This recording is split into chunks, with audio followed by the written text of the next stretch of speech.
A soldier gone, officially dead. His family grieving, his name coldly etched into a memorial stone. Years roll by and suddenly, bam, he's back. Alive. Staring blankly at his family's front door. Doesn't know his own name. No clue how he made it out alive. Sounds like a ghost story, right? But nope.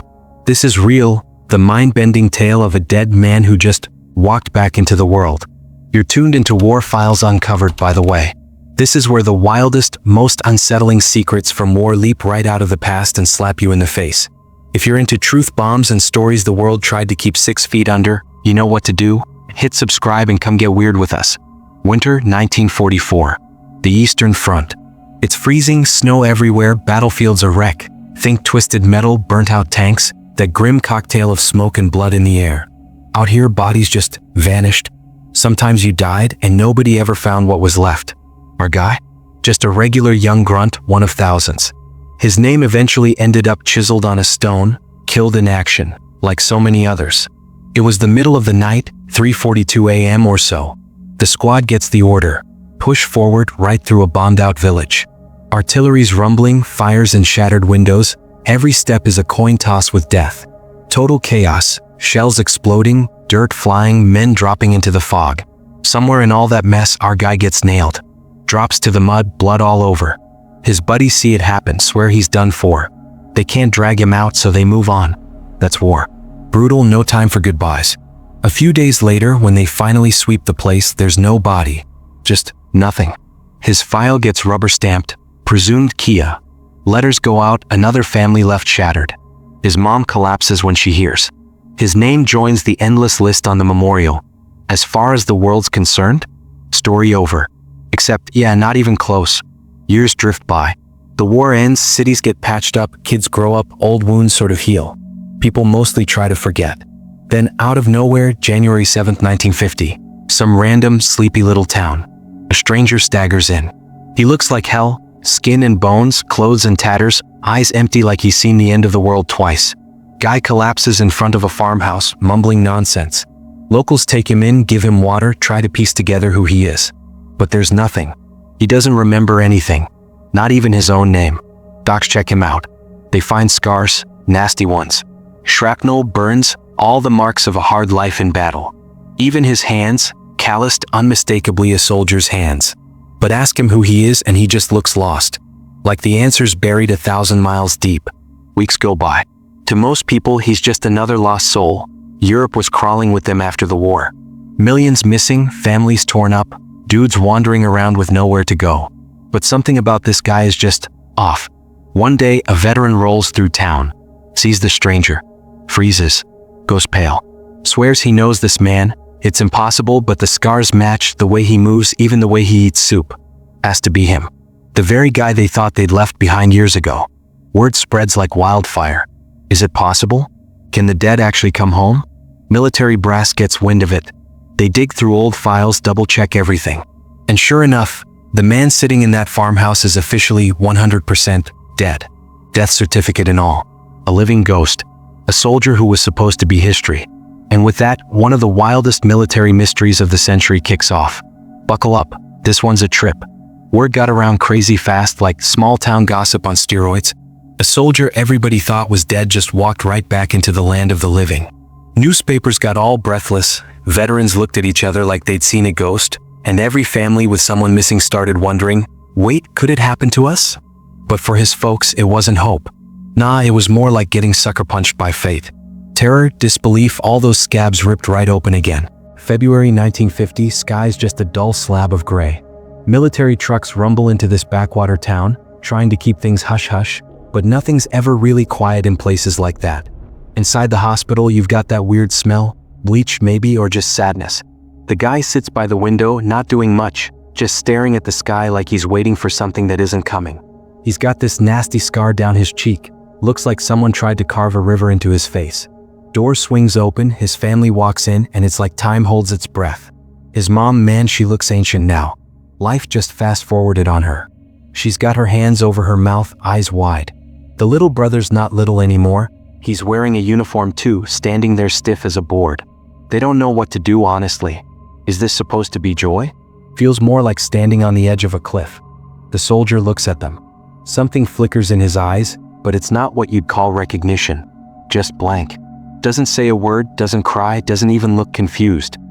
He just tilts his head like, "Who are you and why are you in my room?" Doctors have their fancy words, trauma-induced amnesia, blah blah. They say battle messes you up, maybe he took a hit to the head or just saw too much. Whatever. The family doesn't care about the science. All they know is their boy's body is back, but his soul? Gone somewhere nobody can reach. Now the military starts to sweat. They start pulling old files, checking every detail. Fingerprints, bone structure, that weird scar on his shoulder from a grenade back in 43. All of it matches. No room for doubt. He's their guy. But, big fat but, if he's alive, where the hell's he been? Rumors? Oh, you bet. Some people swear he got captured and tortured, mind scrambled in some secret camp. Others, a bit more cynical, figure he ran off and hid, memory shot to pieces after the war. And then there are the real wild ones. Maybe he got sucked into some hush-hush experiment, the kind the army likes to pretend never happened. Maybe they wiped his mind on purpose. Creepy, right? Ask him and you get a whole lot of nothing. He talks in little bits and pieces, nothing that strings together. Nurses hear him at night, muttering in his sleep. Sometimes it's screaming, sometimes it's languages nobody recognizes, sometimes just a word like, the pit, spooky stuff. He'll wake up shaking, drenched in sweat, eyes big as dinner plates. He becomes the town's freak show. People hang around the hospital, hoping to catch a glimpse. Some bring flowers, some bring crosses, like they're not sure if he's a miracle or a bad omen. To them, he's not really a person anymore. He's proof that war doesn't actually end. It just keeps chewing up the living, spitting out something unrecognizable. And then, because weird stories never just end, they get weirder.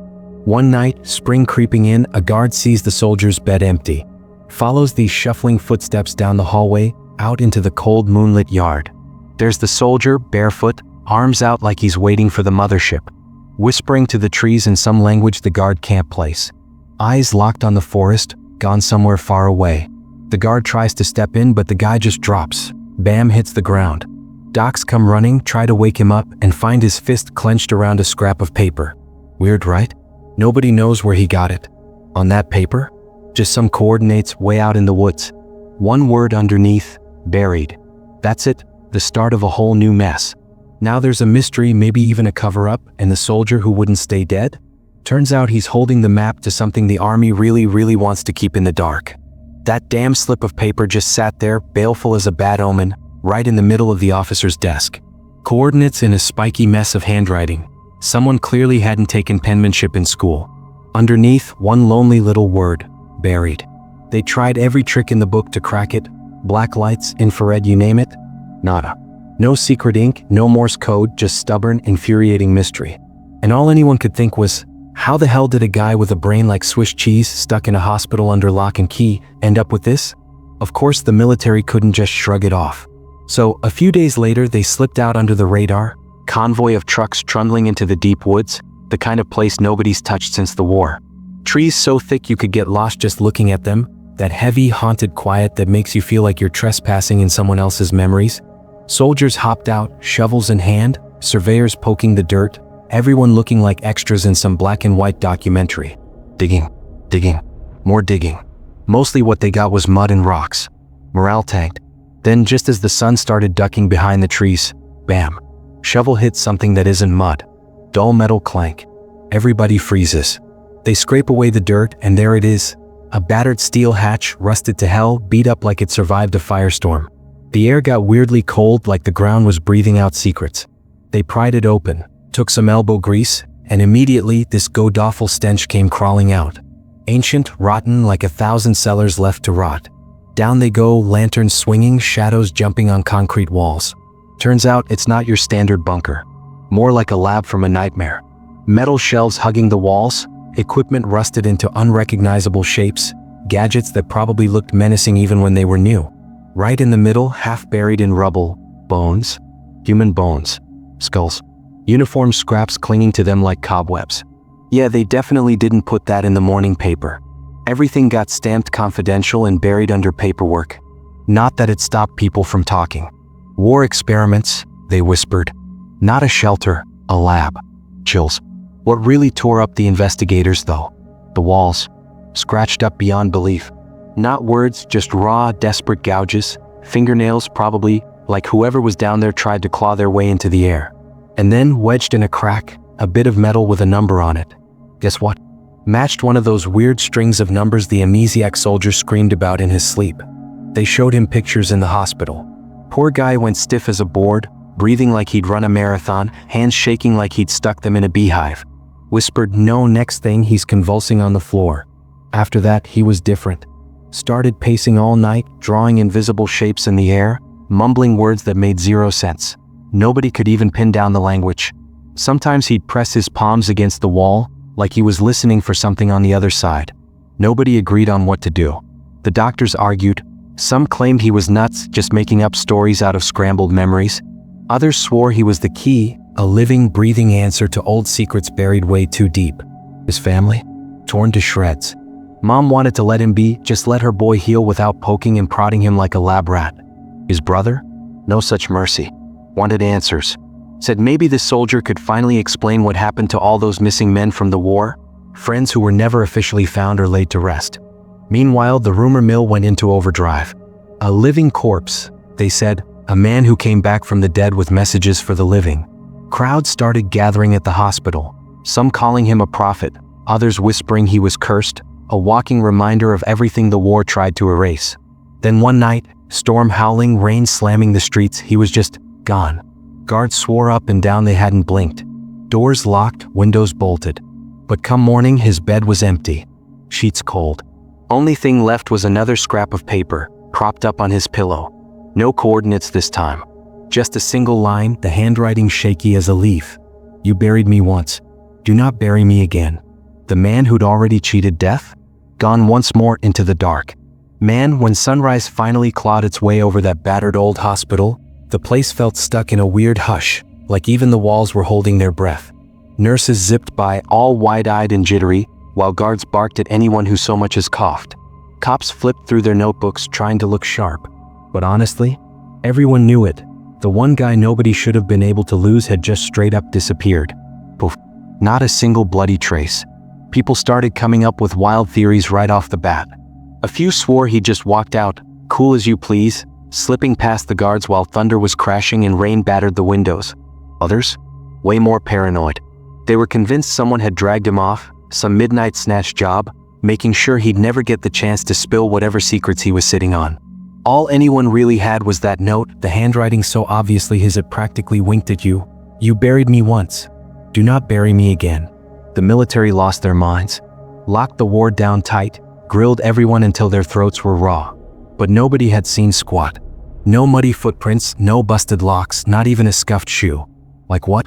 The storm just reached in and whisked him away? So cue the manhunt. Squads stomped off into the muck, boots squelching, dogs losing their minds in the distance. They tore through woods, poked around half-collapsed barns, even checked train stations in case he'd hitched a ride out of town. Every promising lead fizzled into nothing. Then out of nowhere, this farmer from a nowhere village pops up. Says he spotted a gaunt guy, looked like he'd crawled out of a grave, standing out in the rain right on the edge of his field. Ragged coat, eyes like empty wells, muttering to people who weren't there. By the time the farmer got close, poof, gone into the trees. Search teams pushed deeper into the woods, and what did they find? Not the guy himself, of course. But they stumbled onto a fire pit, still sorta warm, and a few bits of burnt-up paper in the ashes. Some words survived the flames. The pit, the chamber, they are still there. You can imagine how the rumors took off. Soldiers whispering to each other that this wasn't just a missing persons case. The guy was hunting for something, some old secret buried deep where the war had left its scars. Something nasty folks in power didn't want dug up. The government? Well, they freaked. Started clamping down on stories, told the newspapers to zip it. Villagers who talked too much found themselves having awkward chats with men in gray suits. National security, they said. Seer. Like that ever works. If anything, it just made the legend explode. Soon, people were swapping tales of the living dead soldier, some poor bastard stuck between worlds, lugging around the truth nobody wanted to touch. Meanwhile, some nosy types started poking around military archives. Dug up records from late '44, ugly time, brutal fighting. Turns out a handful of guys from his unit just disappeared. Officially, they were detached for unspecified duties. Their names pop up once, then it's like they got erased. No graves, no prisoner lists, nada. Just a void. But then, Get this, in a dusty folder, one creepy note, transferred to Facility 12. Do not correspond. Facility 12. That's it. No location, no explanation. Just a name, more like a threat, honestly. And then, finally, some crusty old officer gets dragged out of retirement. He sits there, twitchy, then leans in and admits, Facility 12 wasn't about fighting. It was where men went to vanish. Nobody really knows what happened there. But now it's obvious. Our guy didn't die in the trenches. He got taken. And now he was back, maybe not even really alive, and dead set on dragging the truth out into the daylight. Investigators started piecing things together, getting more and more spooked. Then middle of the night, August 14, 1950, this freight conductor, probably half asleep, reports seeing a lone figure limping down the tracks outside an abandoned army depot. Thin, haunted, looking right at him as the train thundered by. Later, the conductor said he wasn't even sure it was a man, more like a ghost with unfinished business. By the time soldiers swarmed the spot, the only thing left was a rusty smear of a handprint on the wall. Looked a lot like dried blood. So now, hunting for the living dead soldier wasn't just about finding some missing guy. It was about digging up whatever filth the war had buried, and figuring out why the folks at the top were so desperate to keep it buried for good. By fall 1950, Facility 12 was basically a ghost story with teeth. The kind of rumor you'd hear in a smoky backroom, whispered by guys who'd seen too much and slept too little. Sure, the government threw a mountain of paperwork on top, tried to smother it under classified stamps and board clerks. Didn't matter, bits and pieces kept leaking out. Names disappearing from rosters. Whole units reassigned, then wiped from the books. Coordinates faded off maps, like someone took an eraser to reality. A bunch of tired investigators rooting through a moldy archive, breathing in more dust than oxygen. And there it was, a battered requisition order, November 44, stamped by High Command. Facility 12. The shopping list reads like a bad dream. Reinforced steel doors, enough sedatives to knock out an elephant herd, medical restraints. And in angry red ink, one word jumps off the page, urgent. Someone had tried to scrub the coordinates, but not well enough. A team packs their gear and heads for a forest so dense even time seems afraid to go in. Whole place is wrong. Ground buckles under your boots, trenches caved in, bunkers half-eaten by moss. Not a single bird. Just silence, thick as fog. Then a patrolman's foot hits something metal. They dig, bare hands, shovels, whatever. Out comes a rusted plate, 12. That's it right there. The entrance, purposefully buried like someone hoped nobody would ever come back. They haul out the dirt for hours. Finally, the steel door appears, ancient but stubborn. It takes all of them to crack it open. Hinges shriek like they're dying. The smell that pours out? Rot, chemicals, despair. Like the air itself turned against them. Down they go, lantern spitting weak light. Facility 12 isn't some military bunker. It's a nightmare carved out of concrete. Cells, one after another, doors chained and bolted. Chains dangle from ceilings.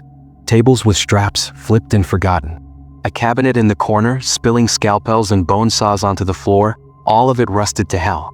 And then the walls.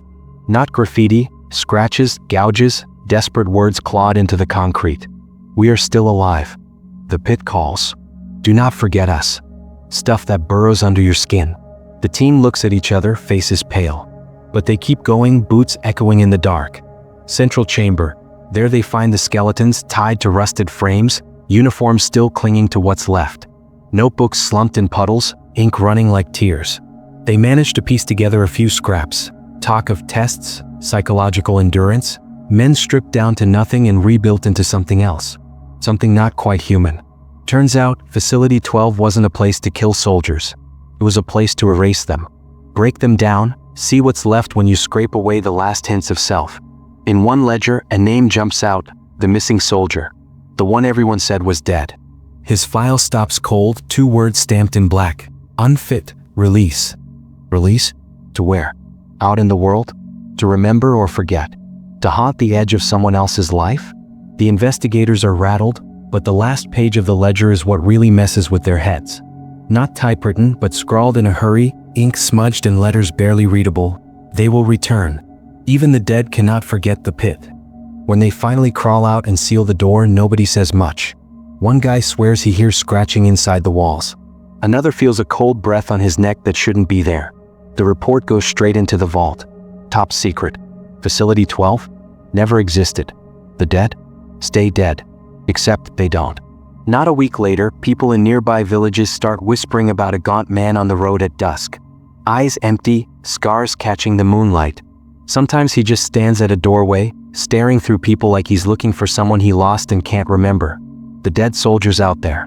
But he's not a myth anymore. He's a warning. Facility 12? Yeah, that place might as well have been buried under 10 feet of concrete and a million keep-out signs. All the files? Double-locked, stamped top secret in the kind of red ink that screams, "Don't ask." Every official in charge treated it like bad luck.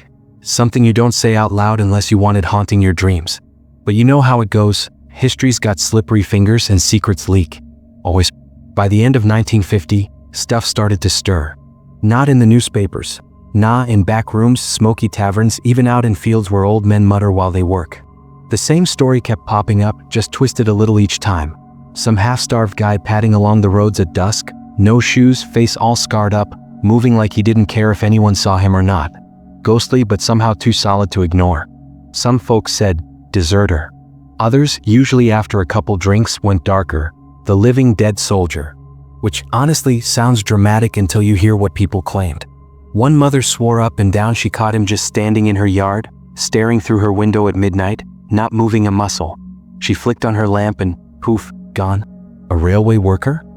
He was sure he saw the guy wandering the tracks, lips moving like he was praying, but when he yelled, the man turned and, well, the worker just shivered and said, his eyes were empty, like glass but burning. Fear spread fast. Parents started telling kids not to go out after dark. Villagers hammered crosses to their doors. Priests, always ready with a sermon, started talking about souls that can't sleep after war. But you know how it is, fear's a weird thing. It attracts people too. Some started whispering that maybe the soldier wasn't cursed, maybe he was chosen. Maybe he'd clawed his way back to drag the truth into daylight, for all those who'd been left to rot underground. The government? Oh, they panicked. Sent guys in dark coats to shut people up. Families got warned. Priests who got a little too fiery in their sermons found their churches crawling with inspectors. Funny thing though, trying to stomp out a story just makes it grow. The soldier went from rumor to legend, and pretty soon, everyone was half scared, half obsessed. Then came November 2nd, 1950. Dead of night, like 3 a.m. A patrol near the old rail depot, radios and voices all shaky. And for good reason. They'd spotted him. There he was, standing under a busted lamppost, rain making his uniform stick to his bones. No boots. Feet shredded from God knows how many miles. Didn't matter, he wasn't limping. He just stood there, still as a gravestone, face tipped up to the sky. They called out. Silence. One guy, nerve shot, gets closer, gun up. The soldier drops his gaze, slow like it takes effort. Those eyes, man. Hollow but burning. He moves his mouth and the patrol strains to catch what he's saying. Not a speech, not even a real sentence. Just this voice all cracked and ruined. They are still there. Before anyone can blink, he turns, heads into the depot ruins. They follow. Lanterns swing, shadows jump. The place is a mess of broken concrete and rusted beams. But the soldier? Gone. Just gone. Only thing left is the stink of wet dirt and a handprint, smudged in ash just like the one they'd found before. He'd come back. Just long enough to drop a message and remind everyone Facility 12's shadow wasn't done stretching over them. Suddenly, this wasn't about finding a missing man. It was something bigger and nastier. The kind of thing that keeps you up nights wondering, were there more like him? Or worse, had any of them ever really made it out? Or were they all still down there, waiting, underground nobody wants to dig up? The dead man wasn't just a ghost or a rumor anymore. He was a problem nobody could bury, stomping around as proof that some things, no matter how hard you try, don't stay buried. Man, you couldn't keep a lid on what happened at that rail depot even if you tried. News just leaked out, oozed right under all that official censorship like it was nothing. By the time winter of 50 rolled around, everyone and their grandmother was talking about the living dead soldier. Calling it a rumor? Nah, it was a straight-up obsession. Whole villages swore up and down they saw him drifting through the twilight, pale and quiet, gliding past hedges crusted in ice. Farmers got up before dawn and found footprints, circling barns, leading nowhere, just stopping. Kids, spooked out of their minds, whispered about hollow-eyed faces in the windows at night. Blink and he was gone. And then the stories got weirder. Folks started claiming it wasn't just one guy. Some said there were more, silent men, all with those same busted-up faces, the same weird, jerky walk. The bigwigs waved it off as mass panic, but come on. Fear doesn't lie. The countryside was losing it. Even the city paper started splashing it across the front page, "Government be damned, alive or dead. You decide," or "The soldier who wouldn't stay dead." Hell, even Facility 12's ghost got a mention. Behind closed doors, the military was freaking out. Dusty old files came back out, all the classified stamps peeled up so fast it was a wonder the paper didn't rip. Guys in black suits muttering about containment. Turns out, everyone's worst nightmare was true. This soldier? Not a one-off. One of plenty, all picked out, broken, wiped from existence. If he crawled out, what about the rest? But catching him? Good luck. Sightings popped up and vanished like smoke. The guy was a ghost, a rumor, a bad dream you couldn't wake from. One foot in this world, one somewhere darker. That's how people talked about it. Then one night, everything went sideways. January 4th, 1951. Factory town right by the border. Clock hits 2:13 a.m. and all hell breaks loose, screams out by the rail yard. Guards bolt over, expecting drunks or thieves. Instead, they see a line of men just standing there, perfectly still, dead silent. Not workers. Not anybody you'd want to bump into. Thin, hollow-eyed, uniforms hanging off them like rags from another century. Shoulder to shoulder, staring out into the dark. And yeah, the soldier was there. The one who was supposed to be dead. The one who came back. Guards shine their lamps. Nothing. No flinch, no blink. They yell, still nothing. Then bang, the whole group just starts walking like one person, slow and steady, out into the fields. Didn't make a sound. Witnesses said the air froze up as they passed, like the world itself was holding its breath. By sunrise? Gone. No footprints, no nothing. Like they just melted away. Didn't matter how hard the sensors worked. The story spread like gossip at a funeral. Whole towns losing sleep. People wondering, had the war ever really ended? Or had someone let loose something you couldn't put back in the box? Whispers grew about armies of the dead, soldiers chewed up by the machine and spat back out for revenge. The government went full iron fist. More patrols. Reports snatched up. Families told to keep their mouths shut or else. Facility 12? Never heard of it, pal. But the sightings? Didn't stop. That same soldier kept popping up. Sometimes he was alone, showing up at farms, at stations, in hospital corridors. Other times he had company, pale faces, scars, the whole haunted parade. Nobody knew what they wanted.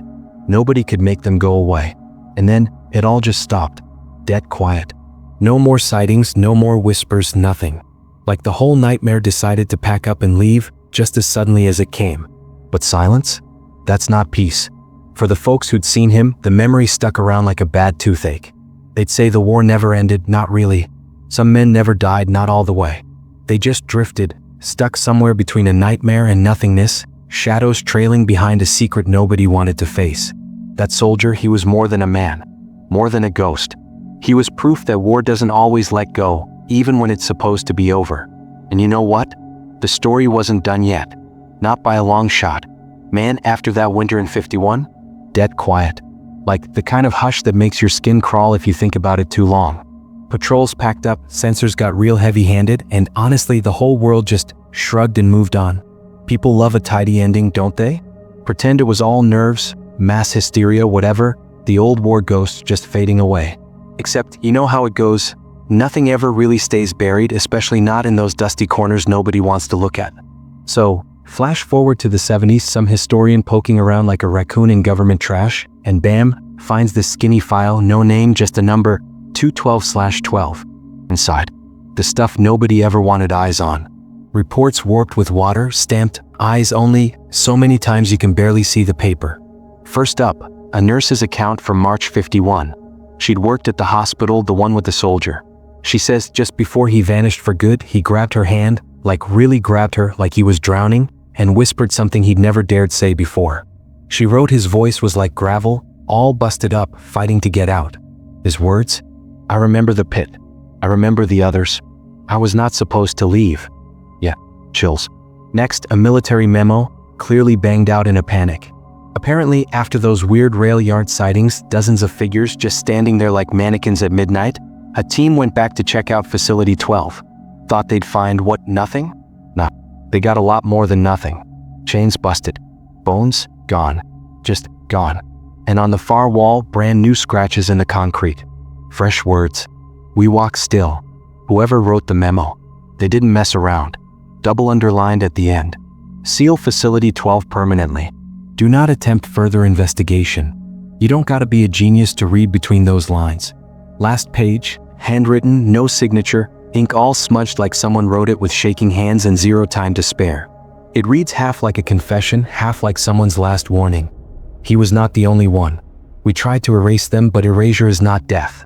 Some returned without memory, some with rage, some with nothing at all. The living and the dead are not separate when you bury a man before his soul has left him. And then, scribbled at the bottom, that same jagged handwriting that used to show up on the missing soldier's notes. Do not bury me again. That's it. No more documents. No more reports. Just a whole lot of nothing, at least on paper. But ask the folks who stuck around those villages. Silence never meant peace. Old-timers, way after the fact, still swore up and down they'd spot a figure hanging out at the edge of the fields. Always at dusk. Always in rags. Hollow eyes just waiting. Maybe for recognition. Maybe for something else entirely. Was he real? A ghost? Just a memory that refused to die? Who the hell knows? One thing's for sure, war doesn't just kill people. Sometimes it spits them out half-finished, and when the world tries to pretend they never existed, they come clawing their way back. The story's not just about one guy. It's every lost soul who never really left. And honestly, I'd bet anything, somewhere out there still walking. Shadows don't forget.